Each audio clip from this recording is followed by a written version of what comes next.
l'utilité de ce livre qui s'appelle donc Notre trésor public, paroles d'agents sur leur travail, c'est d'abord de mettre des noms sur des concepts qui sont tellement généraux qu'à la fin, ils ne veulent plus rien dire, ils ne signifient plus rien. Ce sont un peu des mots valises.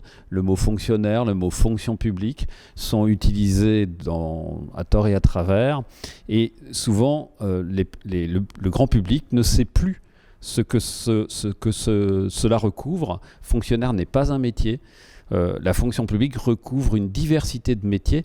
Et surtout, dans ces métiers, il y a des femmes, il y a des hommes qui ont des fonctions particulières, mais surtout qui exercent leur métier avec une intelligence, avec un art de la relation avec les usagers, une façon d'être, une façon de bien faire son métier. Et ça s'appelle l'autre trésor public.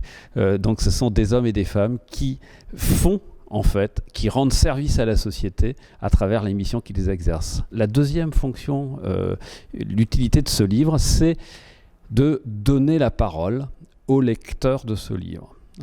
Car on sait que la fonction publique, les métiers de la fonction publique, ce ne se résume pas à une addition de fiches de poste, une addition de missions. C'est toujours des personnes qui inventent, en fait, au quotidien, la façon dont ils assument leur mission. Et cette invention, c'est souvent ce qu'on ne sait pas, ce que les usagers ne connaissent pas souvent, et les responsables politiques ignorent souvent cette dimension de cette intelligence qui est au cœur des métiers des personnes. Et nous pensons à travers ce livre que ce livre va donner la parole aux agents, et la parole n'est pas une sorte d'adjuvant. Une fois qu'on a fait des arbitrages budgétaires, on dit on vous donne la parole. Non, la parole, c'est peut-être le premier élément à prendre en compte pour construire des politiques publiques qui se rendent service à la société, qui soient au service des usagers.